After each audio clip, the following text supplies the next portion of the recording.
All right. No, wait. Sorry. Bring the GoPro. Bring the GoPro. Let's figure this out.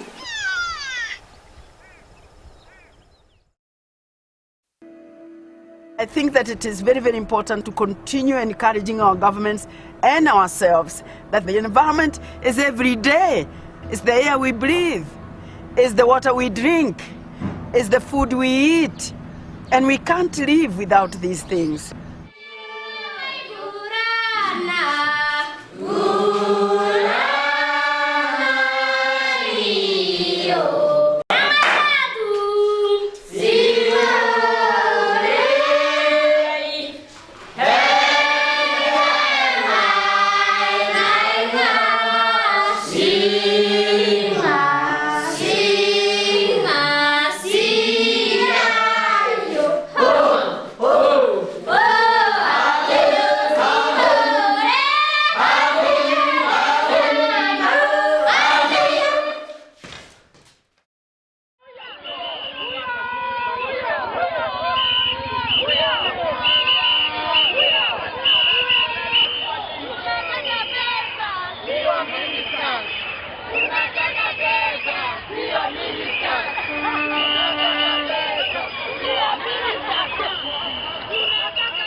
My name is Adan Abdul Kamau.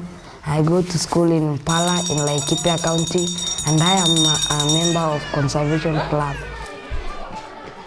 There before, some years back, people, especially with the Maasai, hunt wildlife for their food. They take wildlife as their enemies. This generation now learned that they can even live with this wildlife, and they should also protect them.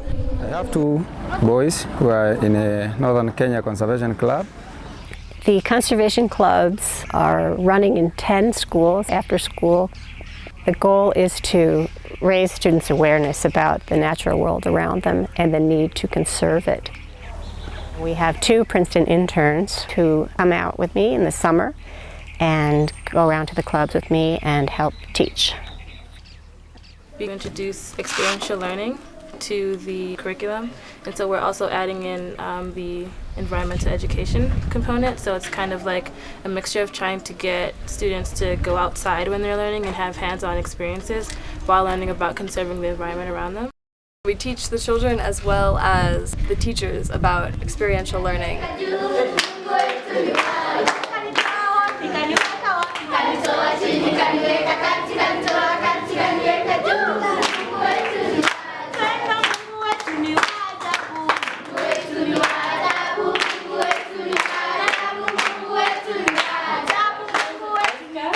And many of you said that you've never seen a glacier or ice caps or snow.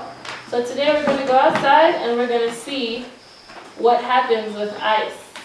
So suns often melt the tops of the glaciers, and there's water runoff that comes from the tops of glaciers. He doesn't want his cows to get killed, right? And some people are putting poison on the carcass of the cow to try to kill the lion that killed that cow. Sawa?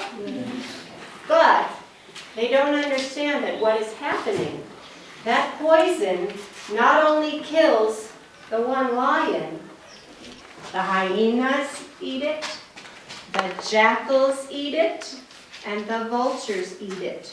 And that means that many animals will die. It's helping these young kids to grow up knowing that the wildlife are important to them, and also how the environment should be kept safe. There were so many teachers who were asking for support to continue their education that we are now supporting 4 teachers in their education. When we have these kids coming to schools, they get to learn about what they need to know about the environment, about the ecology. So in future we hope that when they are grown-ups, they'll be able to apply what they have learned in school into real action. The first 2 years we ran the clubs, there were 4 clubs, and we ran a competition and selected the top 4 students, one in each club, for 2 years, a total of 8 students who are receiving secondary school scholarships. This Saturday is our big Community Conservation Day. We bring all the students together at one school. Each club makes a presentation, and we also invite the community. So they make a presentation to the other clubs and the whole community. And the goal is to share with each other what they've been learning about conservation and also to share it with the community. You find that these kids, when they come home, you know, they meet the others who are at home. And so you see them seated somewhere, they try to explain or trying to tell us about what they learned in the conservation club. And also, when we parents have time, we also share time with them to try to know what is the conservation club doing and what are they learning. I go home and tell my parents to conserve our environment. I'll tell them not to kill wildlife, not to cut trees or destroy, and conserve water. I want to be a teacher in future in order to enlighten the community about how to conserve the environment. There were once hippos in the rivers. There were lions in the forest. There were many forests in our country. There were oceans in our country. Please take care of the environment. Let us plant more trees in our country. Let us stop invading animals' territories. Let us stop poaching animals. Let us stop polluting soil and water. Let us stop cultivating water catchment areas. Conserve the environment for the present and future generation. We will conserve. We will conserve. Conserving is key. Conserving is key.